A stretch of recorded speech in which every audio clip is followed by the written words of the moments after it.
অথচ যার মা নাই তারা বোঝে মায়ের বেদনা। ওরে মায়ের পাগলেরা কত কান্নাকাটি করিয়া মা মা বলে চিল্লাইতেছে। আজকে মা যাদের নাই, আল্লাহর নবী তাদের পক্ষে থেকে একটা এতিম শব্দ ব্যবহার করেছেন। আমার নবীও বড় এতিম, মায়ার নবী রাহমাতাল লিল আলামিন নবী আমার জন্মের আগেই বাবারে হারাইয়া এতিমের দাগ লাগাইয়া নিল। এরপরে বাবার কবর দেখতে গিয়া মায়া আমিনার দুনিয়া থেকে হারাইয়া নবী আমার বড় এতিম হয়ে গেল। এরে নবীর উম্মত, এই জন্য তাকায় দেখ আল্লাহ পাক কুরআনুল কারীমের মধ্যে মা বাবার শানে বলেন, ওয়াকাদা রাব্বুকা আল্লা তা'বুদু ইল্লা ইয়্যাহু ওয়া বিল ওয়ালিদাইনি ইহসানা। এ নবীর উম্মতের দল, আল্লাহ এই জন্য বলেন আমি রবের গোলামি করার পরে মা বাবার প্রতি দয়া করো, মা বাবার প্রতি মায়া করো, এহসান করো। এহসান না করিয়া যদি মা বাবা তোমার আচরণে মায়ের মনে যদি কষ্ট হয়, বাবার মনে যদি কষ্ট হয়, এ বান্দা তোর কপালখানা পুড়িয়া যাবে। মা বাবার মনে কষ্ট দেওয়া যাবে না, মা বাবার নেক সন্তান হইয়া চলা লাগবে। রে নবীর উম্মতের দল, ঈদের ময়দান অনেকে বাড়িতে যাইবেন, বাসায় গিয়ে মারে পাইবেন না। বিবির হাতের পায়েসও খাইয়া দেখো, মায়ের হাতের পায়েসও খাইয়া দেখো।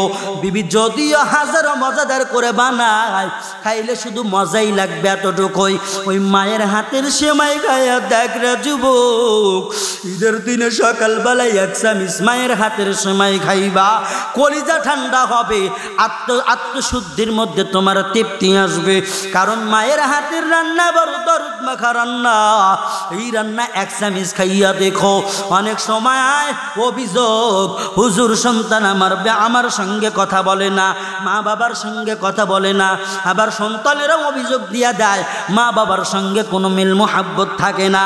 এর নবীর উম্মতের দল, এর যুবক ভাইরা আমার এই জন্য বলি, একটা আবার মনের জিট্টারে বাদ দিয়া দাও, মনের অহংকারে ভেঙে চুরমার করিয়া এইবার ঈদের ভিতরে সকালবেলায় উঠিয়া ওই মায়ের হাতের এক মুঠো ছিমাই পায়েস খাইয়া দেখিও, কলিজা জুড়াইয়া যাবে, পরানখানা জুড়াইয়া যাবে। মা যাদের আছে এই সুসংবাদ তোমরা যেন ভুলিও না। মা যাদের আছেন এই রকম করিয়া সুযোগটা হেলায় খেলায় হারাইও না। মা যদি থাকে ঈদের বেলা পারত পক্ষে অন্য কিছু না খাইলেও মায়ের হাতের এক মুঠো পায়েস খাইয়া দেখো, এক চামিচ ছিমাই খাইয়া দেখো, ওই মায়ের হাতের মধ্যে কত মজার মজা। আর যারা মা বাবা নাই তারা আজও পর্যন্ত মজা পাইতেছে না, শুধু আফসোসের পাহাড় হয়ে গেল। মা মা বলিয়া চিৎকার মারিয়া কোনো লাভ হবে না। ওরে দাঁত যখন আসে তখন কদর করার চেষ্টা করো। আর দাঁত যদি মুখের থেকে পড়িয়া যায়, হাজারো টুথপেস্ট মেডিসিন ক্লোজাপ লাগাইয়া দাঁত রাখা যাবে না। এই জন্য আল্লাহর নবীর সুন্নতের মালা জিন্দেগির মধ্যে লাগাইয়া নাও, আল্লাহর হুকুম পালন করো, মা বাবার মুহাব্বতে চলো।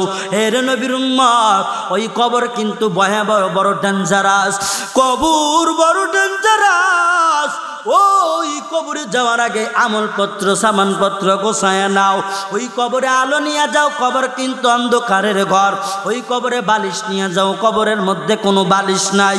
ওই কবরে বিছানাপত্র নিয়ে যাও, কবরের মধ্যে কোনো বিছানাপত্র নাই। এরে বান্দা প্রশ্ন করতে পারেন, হুজুর বিছানাপত্র বালিশ লেপ কম্বল কিভাবে নিব? মানুষ মারা গেলে অনলি 3 থেকে 5টা সাদা কাফনের কাপড় কবরের মধ্যে চলে যায়, আর তো কিছুই যায় না। লেপ বালিশ কোথায় পাবো? আমল সামান গুছাও, ইবাদত কর, ইবাদত হবে তোর কবরের লেপ সামান বালিশ। শুধু তাই না, যদি নেককার হইয়া কবরে যাও, ওয়া মাইয়া আমাল মিসকালা জাররাতিন শাররান ইয়ারা। আল্লাহ পাক বলেন এক জাররা গুনাহ নিয়া মাটির কবরে গেলে বড় আযাব, আর এক জাররা নেক নিয়া যদি মাটির কবরে যাও, আল্লাহ পাক জান্নাত থেকে ফেরেশতাকে হুকুম করবে, ফেরেশতা ওই জান্নাতের ময়দান থেকে লাইন আনো, ওই ময়দান থেকে রাস্তা বাহির করে আনো, আমার বান্দার কবরের মধ্যে জান্নাতের লাইন রাস্তা সেট করে দাও। এবার যখন সেট হয়ে যাবে, বান্দা আরাম করতে থাকবে, আরাম ফরমাইতে থাকবে। এর নবীর উম্মত, ওই ডেঞ্জারাস কবর থেকে বাঁচার জন্য নিজের জীবন পরিবর্তন করো। নামাজ না পড়িয়া কি মজা পাইলি, একটাবার নামাজ পড়িয়াই দেখ কেমন মজা লাগে। রোজা ভাঙ্গিয়া কি মজা পাইলি, রোজা রাখিয়াই দেখো ইফতারের মধ্যে কেমন মজা লাগে। এর নবীর উম্মত, গুনার কাছে একটাবার বাদ দিয়া নেকের কাজে ঢোকো, সম্মান আল্লাহ পাক বাড়ায়া দিবে। মাথার মধ্যে টুপি থাকলে 10 জনে তোরে সালাম দিবে। গায়ের মধ্যে সুন্নতে যদি পোশাক থাকে, তোমার মতো ভালো মানুষ আর কেউ হবে না। এর নবীর উম্মত, নিজের জিন্দেগি ফিকির করিয়া বাঁচাও। কু আনফুসিকুম ওয়া আহলিকুম নার। আল্লাহ পাক ডেকে ডেকে বলে, বান্দারে আগে নিজে দুজকের আগুন থেকে বাঁচো, এরপরে তোমার আহাল পরিবার পরিজনকে বাঁচাও। তুমিও বাঁচলা না, তোমার আগাল পরিবার পরিজনও বাঁচলো না। জাহান্নামের গর্তে যাইয়া বাজান কেউ মজা পায় না, অশান্তি। নবীর উম্মতির দল, এই জন্য বলি মুনাফিকি ধোঁকাবাজি যদি না হয়, আল্লাহ তাআলার দরওয়াজে তওবার নিয়তে দাঁড়াইয়া আল্লাহ পাকের কাছে ওয়াদাপন্ন হও, হায় আল্লাহ আর জীবনে আমরা গুনাহ করব না, আর জীবনে নাফরমানিতে যাব না। আর তোর পাহাড়ে যাইতেছেন, তোর পাহাড়ে যাইয়া মুসা পয়গম্বর ডেকে ডেকে বলেন, মালিক আমার, এই দুনিয়ায় কত মানুষের কত বন্ধু দেখা যায়, কত মানুষের কত বান্ধবী দেখা যায়। ও মালিক, আমি মুসার এই দুনিয়ায় বন্ধু হবে কে আমি জানতে চাই। জান্নাতের মধ্যে কে আমার বন্ধু হবে, জান্নাতের মধ্যে কে আমার বন্ধু হিসেবে থাকবে, তারে আমি দেখতে চাই। মালিক আমার আর যে তুমি একটু কবুল করো না, আমার কথাগুলো তুমি কবুল করো না। আমার বান্ধবী বন্ধুকে হবে জান্নাতের ময়দানে আমি দেখতে চাই, আমার কি দেখানো যাবে না? আল্লাহ পাক রব্বুল আলামিন মুসা পয়গম্বরকে ডেকে ডেকে বললেন, ও মুসা, যাও যাও অমুক দূর দেশে যাও, যাইয়া দেখো একটা বাজার আছে, ওই বাজারের মধ্যে যাও, গিয়া দেখো একটা লোক কসাইয়ের কাজ করে। এইবার মুসা পয়গম্বর আল্লাহ পাকের হুকুম পাইয়া মুসা পয়গম্বর নিজের বন্ধুকে দেখবে, মনের মধ্যে বড় আগ্রহ, মনের মধ্যে বড় শান্তি লাগবে। জান্নাতের ময়দানে যে তার বন্ধু হবে, তার সুন্দর চেহারাখানি দেখবে। মুসা পয়গম্বর আল্লাহ পাকের অর্ডার মতো, আল্লাহ পাকের কথার অর্ডার মতো এইবার যখন দূর দেশে রওনা দিতে লাগলেন, এর নবীর উম্মত মুসা পয়গম্বর তার আপন বন্ধুরা দেখার জন্য দূর দেশে যাইতেছেন। যাইতে যাইতে যাইতে যাইতে হঠাৎ করে দেখলেন একটা বাজারে দেখা যায়, বাজারের মধ্যে মানুষের কোনো অভাব নাই, দোকানপাটের কোনো অভাব নাই, নিত্য নতুন জিনিসপত্র বিক্রয় করা হইতেছে।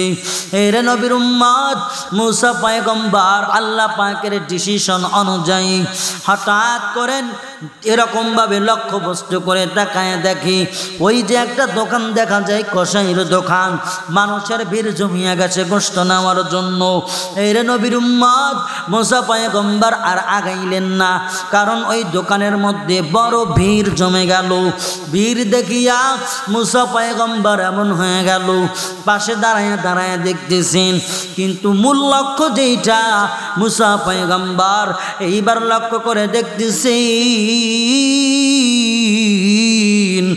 আসল কসাইটা কি করতেছে। এই আসল কসাই দেখতেছেন মুসা পয়গম্বর মানুষকে গোশত কাটিয়া কাটিয়া ওজন করিয়া প্যাকেটিং করে, কিন্তু মাঝে মাঝে মাঝে মাঝে এমন দৃশ্য দেখা যায়। কেমন দৃশ্য?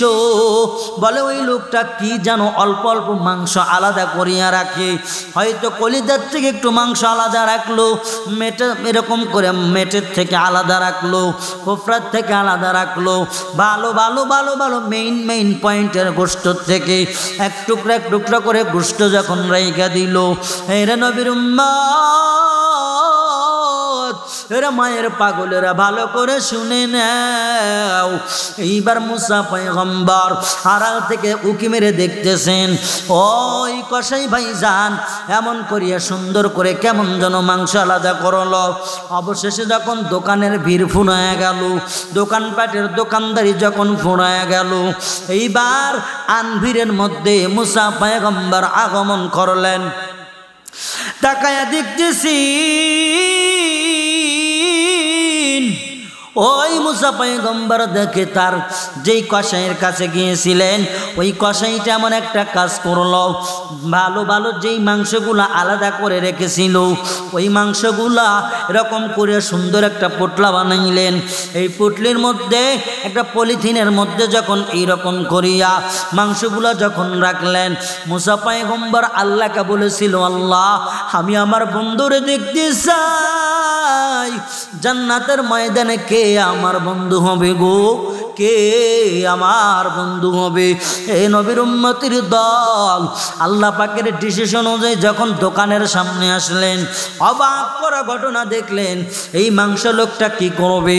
হঠাৎ করে মুসা পয়গম্বর তখনও তার পরিচয় এরকমভাবে ওপেন করেন নাই, গোপন রেখেছেন। ওপেন না করিয়া গোপন রাখিয়া এই লোকটার যখন পিছু নিলেন, লোকটা কোথায় যায়, এই লোক কোথায় গেল, কি করলো, এই ডিসিশন যখন নিতেছেন, মুসা পয়গম্বর পিছু নিতে নিতে দেখতেছেন ওই লোকটা, কসাই লোকটা এরকম করিয়া মাংসের পুটলি হাতে নিয়ে বাড়ির দিকে রওয়ানা। আল্লাহ পাকের ডিসিশন অনুযায়ী মুসা পয়গম্বর কেমন যেন অবাক হয়ে যাইতেছে, মনে মনে ধারণা করে আমি পয়গম্বর, আমি মুসা পয়গম্বর আল্লাহর একজন নবী, আমার বন্ধু এমন একটা কসাই হতে পারে, আমার তো বিশ্বাস হয় না। এই কসাই যদি আমার বন্ধু হয়, না জানি কেমন কসাই দেখা লাগবে। এর নবীর উম্মতির দল তদানীন্তন জামানার সময় এই মুসা পয়গম্বর দৌড়াইয়া দৌড়াইয়া লোকটার পিছু হেঁটে হেঁটে যখন যাইতেছেন, হঠাৎ করে লক্ষ্য করে দেখে ওই কসাই বান্দা একটা ঘরের মধ্যে ঢুকে গেল।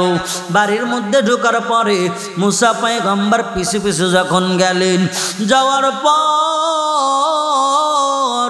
এই মুসা পয়গম্বর উকি মেরে তাকা দেখতেছে বাড়ির মধ্যে লোকটা কি করে, কি করে বাড়ির মধ্যে দেখার জন্য একটা আড়াল করলেন, আড়াল হলেন, নিজেকে আড়ালের মধ্যে লুকায়া রাখলেন। মুসা পয়গম্বর লক্ষ্য করে তাকায় দেখে কি ব্যাপার, লোকটা ঘরের মধ্যে গেলেন, সুন্দর করে দেখতেছেন ঘরের মধ্যে যাইয়া আড়ার উপরে ঘরের যে আড়া থাকে এই আড়ার থেকে একটা সুন্দর করে একটা বড় ধরনের একটা পুটলি পারলেন, একটা পোটলার এরকম করিয়া গিট্টু যখন খুলিয়া সুন্দর করে কোলের মধ্যে নিয়ে বিছানার মধ্যে শোয়া দিলেন। শোয়ানোর পরই মুসা পয়গম্বর বড় অবাক, পোটলার মধ্যে অন্য কিছু মনে করেছিল, কিন্তু তাকে দেখি না নারী, পোটলার মধ্যে অন্য কিছু না, একটা বৃদ্ধা মহিলা দেখা যাইতেছে। ব্যাপার কি? বৃদ্ধ মহিলারে দেখা যায়। মুসা পয়গম্বর বড় পেরেশানের মধ্যে পড়ে গেলেন। আল্লাহর কাছে আর যে জানাইলো, আল্লাহ আমার বন্ধুরে দেখতে চাই, জান্নাত থেকে বন্ধু হবে। কিন্তু এই লোকটার আখলাক আচরণ দেখতে যতই দেখে ততই অবাক হয়ে যাইতেছেন মুসা পয়গম্বর। মুসা পয়গম্বর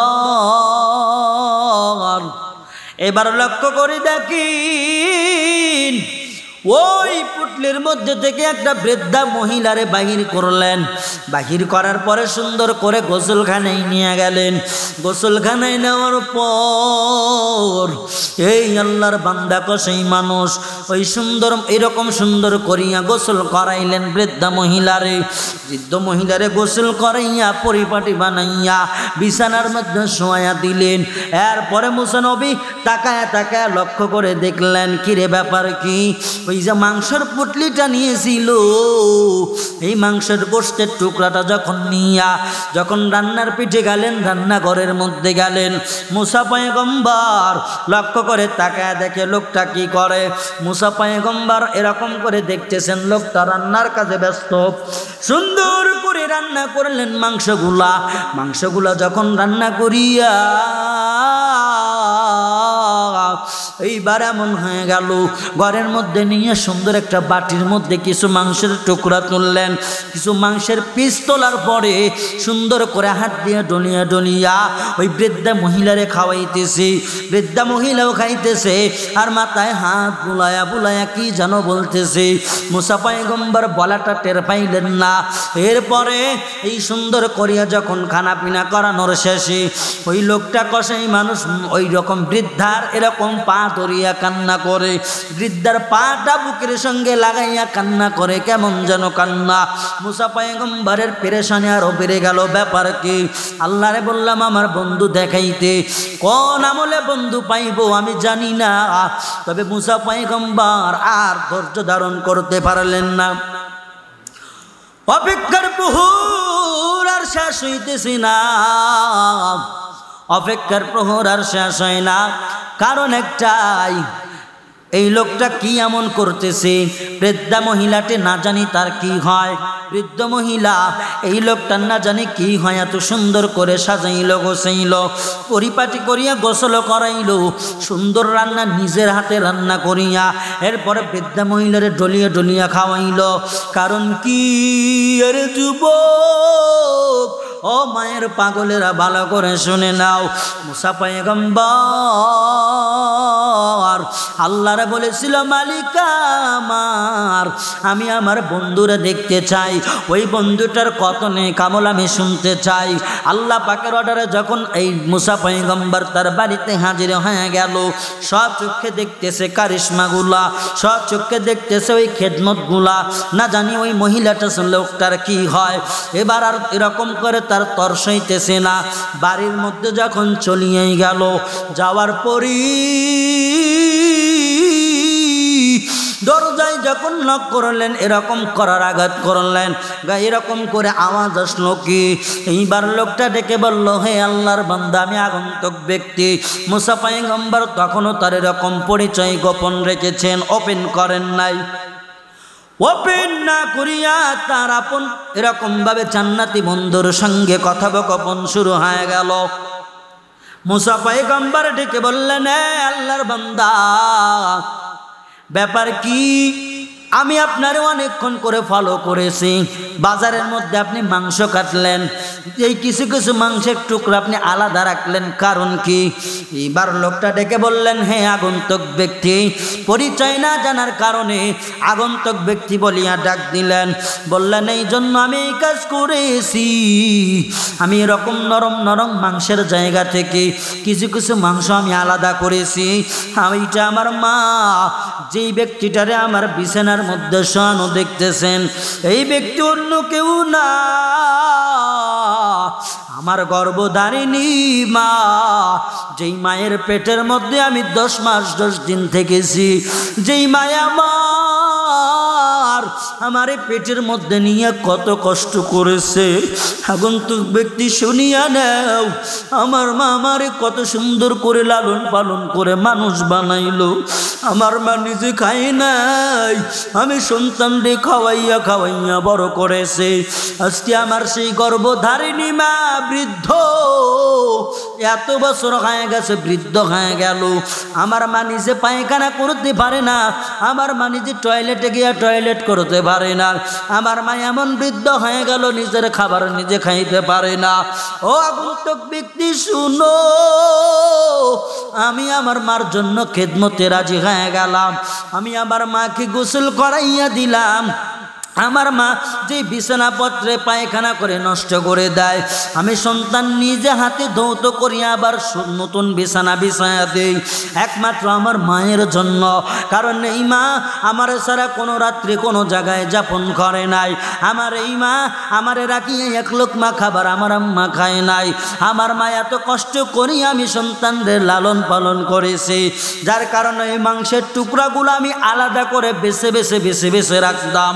ওই মাংস আমি আসিয়া পাকাইলাম, আমার মারে পাকাইয়া গোসল করাইয়া আমি খাবার খাওয়াইলাম।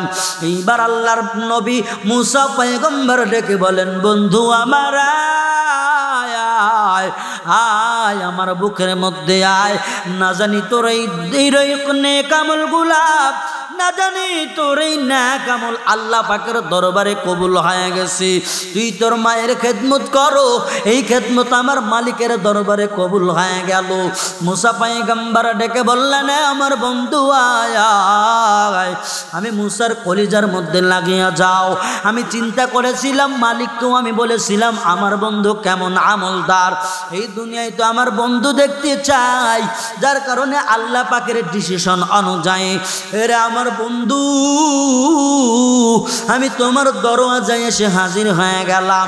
এবার ওই লোকটা, কসাই লোকটা মুসা পয়গম্বরকে ডেকে বললেন, আপনার পরিচয়টা আমি শুনতে চাই।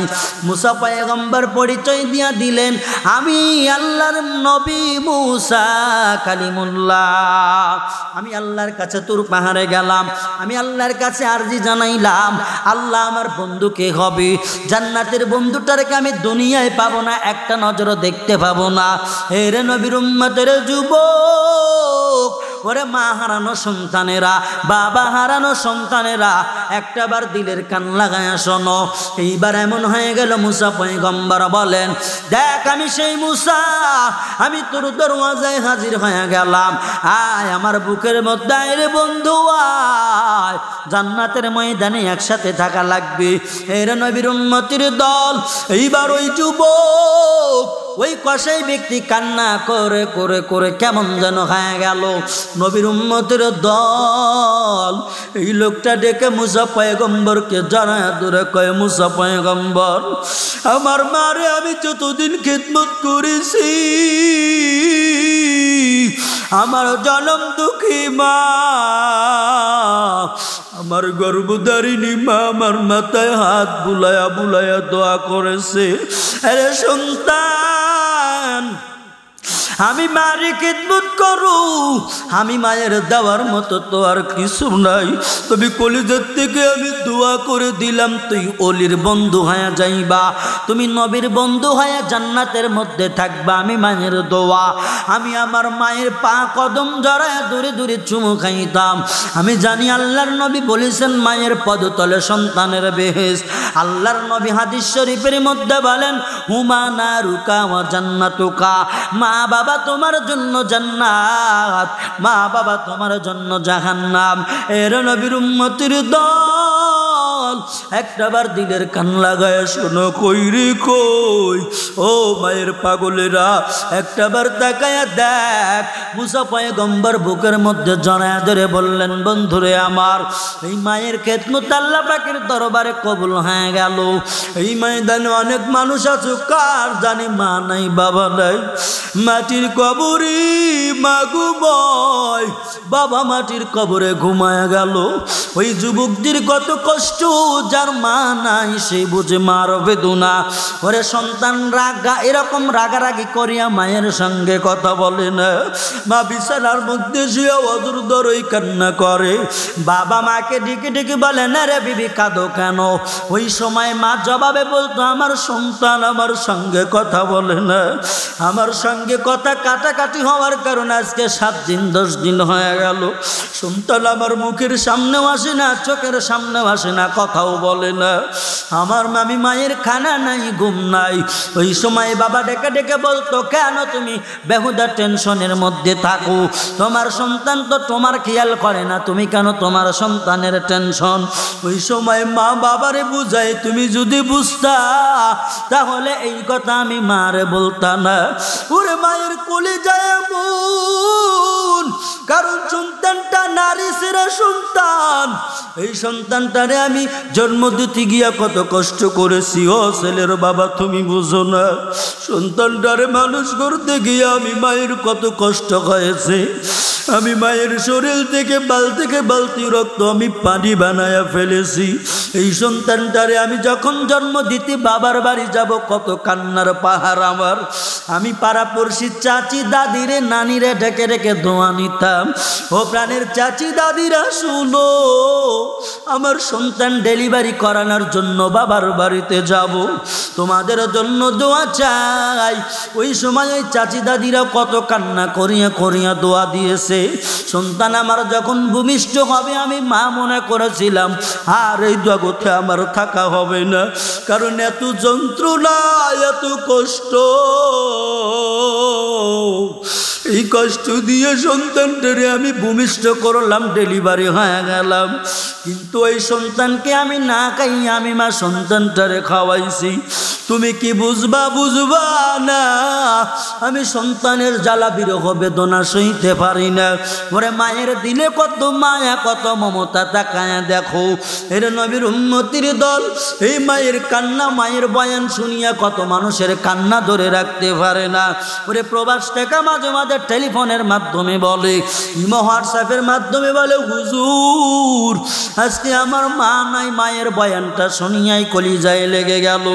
আমার মা যখন বেঁচে ছিল মার তেমন গুরুত্ব দিতাম না, মায়ের কথা আমি ঠিক মতো শুনতাম না। আজকে আমার মা মাটির কবরে চলে গেল, আমার মার নেই, আমি আমার মারে আর পাবো না। কত প্রবাসীর কান্না।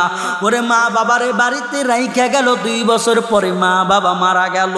দূর প্রবাস হওয়ার কারণে মরা মায়ের লাশটা পর্যন্ত দেখতে পারে না, 2টা হাত দিয়া মাটি দিবে তাও পারে না, জানাজার মুসল্লায় দাঁড়াবে তাও পারে না। মা যাদের নাই রে মায়ের পাগল, ওরে বাবার পাগল দেখ। এই তো সামনে কোরবানির ঈদ আসতেছে, কত মানুষ কান্না করি মা নাই। মা না থাকার কারণে দিলের মধ্যে বড় ব্যথা, এমন ব্যথা জুড়ে দিয়েছি এই ব্যথার কোনো সীমা নাই। নদীর পার ভাঙে ও পার ঘরে, কিন্তু এই ব্যথার এপারও ভাঙে না ও পারও ঘরে না। মা চলে গেলে কোনোদিন মা পাওয়া যায় না। চালাবো খালা বলো, দাদি বলো, নানি বলো, মায়ের সমান কেউ হতে পারে না। ওরে যতই ভালোবাসা মায়া মোহাব্বত লাগায় দিক, তারপরও মায়ের মতো হয় না। ওরে বাইরে তুমি ঘি পোলা মাংস খাইলা, কিন্তু মায়ের উদরে আসিয়া কাঁচামরিচ ডলিয়া ডলিয়া তুমি ভাত খাইলা, এর মতো শান্তি ঘি পোলোয়ার মধ্যে পাইবা না। ওরে যাদের মা নাই তারা বোঝে মায়ের যন্ত্রণা। ওরে কত ঈদের দিনে কত যুবক মায়ের কবর দরিয়া কান্না করে।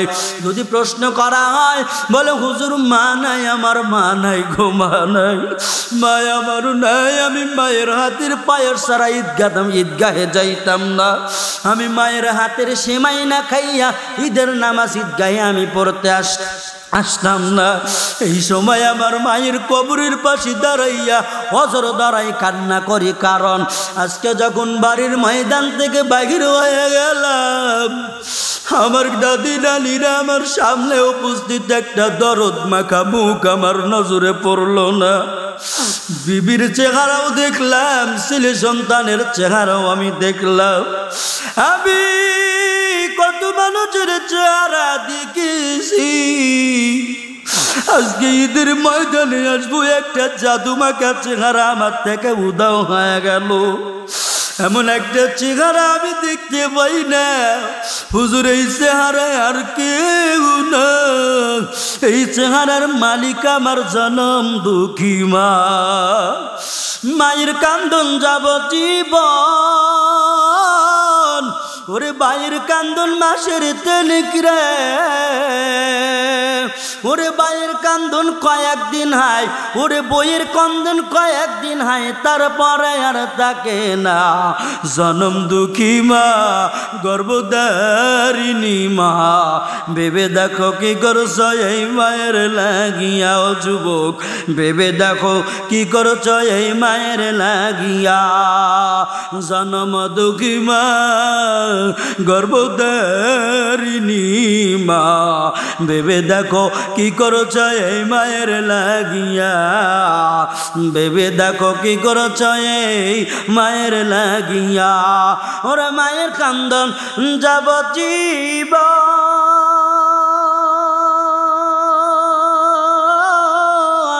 ওরে ভাইয়ের কান্দন মাসের তিনিক রে, ওরে বিবির কান্দন কয়েকদিন হয় তারপরে আর তাকে না। ভেবে দেখো কি করছো এই মায়ের লাগিয়া, ভেবে দেখো কি করছো এই মায়ের লাগিয়া। এর নবীর উম্মতির দল কত যুবক কবর ধরিয়া কান্না করে, মা মা বলে চিল্লায়া কান্না করে। মা যাদের নাই, বাবা যাদের নাই, এদের মতো কপাল পোড়ার হতভাগা নাই। মা বাবা যারা হারাইলো, সেকেন্ডে সেকেন্ডে মিনিটে মিনিটে কবুল হজ হারাইলো।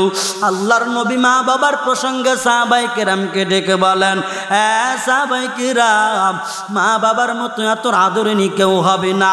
একটা লোক যদি কোনো মায়ের দিকে নেক নজর একবার তাকায় দেয়, আল্লাহ পাক তার আমলনামায় কবুল হজের সওয়াব লিখে দেয়। বান্দা যদি টাকা খরচ করিয়া হজের ময়দানে গিয়া হজ করলো, কবুল হতেও পারে নাও পারে, কোনো গ্যারান্টি নাই। কিন্তু কোনো বান্দা বান্দি যদি মা বাবার দিকে একটাবার নেক নজরে তাকায় দেয়, আল্লাহর নবী বলেন তার আমলনামায় কবুল হজের সওয়াব দেওয়া হয়। এই জন্য আল্লাহর নবী বলেন, হুমা নারুকা ওয়া জান্নাতুকা। এর নবীর উম্মতের দলের যুবক, ওই মা যারা হারাইছো, কবুল হজ তোমরা হারাইয়া দিয়েছো। এই জন্য মা বাবার সঙ্গে আর বেয়াদবি করিও না, ক্ষমা চাও, মার তরে গিয়া ক্ষমা চাও। এই মা যার নাই, ঈদের দিনের ঘটনা আমার মনে পড়ে গেল। আমার এক বন্ধু মায়ের কবর ধরিয়া কান্নার পাহাড় জোড়ায়া দিল। বললাম, বন্ধু কাঁদো কেন? কয় আমার মা নাই। গত ঈদের মধ্যে আমি মারে কত সহযোগিতা করেছি, আম্মায় আমার নিজের গায়ের মধ্যে বড় হওয়ার পরও জামা পরাইয়া দিছি। ঈদের আনন্দ আমার কাছে খুব হেভি লেগেছে। কিন্তু আজকে ঈদের ময়দানে আসলাম, আমি সবাই দেখলাম মারে পাই না, আমার মা নাই। ও মায়ের পাগলেরা, আজকে ময়দান থেকে বিদায় নিয়া বাড়ির দরওয়াজায় গিয়া সবাইকে পাইবা, সবাই নাকের মধ্যে তেল দিয়া ঘুমাইবে। কিন্তু বাড়ির ময়দানে যারা আছে তাকায়া দেখবা মায়ের ঘর, বাবার ঘরের মধ্যে নিভে নিভু আলো জ্বলে। ওই আলোটা জ্বলার কারণে বাড়ির ময়দানে যখন তুমি যাও রে যুবক, ওই সময় কারোর আওয়াজ নাই, কেউ আওয়াজ দেয় না। মা বলে, সন্তান আই শুনি, হ্যাঁ আমার পুতাই শুনি। ওই বেবি নাকে তেল দিয়ে ঘুমায় আসে, সন্তানেরাও তেল দিয়া নাকের মধ্যে ঘুমায় আসে। কেউ তোমার খবর নিল না রে যুবক। মা তাকায় দেখো কত মুহাব্বতের বান্ধবী, এই দুনিয়ায় কত বান্ধবী পেয়েছো। মার কোনো মায়ের মতো কোনো দিন বান্ধবী পাইবা না, মায়ের মতো কোনো সময় পার্টনারশিপ পাইবা না, মায়ের মতো কেউ দরদি আর পাইবা না। তুমি অভিমান করিয়াও যদি বসিয়া থাকো, কেউ অভিমান ভাঙাবে না। আর ওই জলুম দুঃখী মা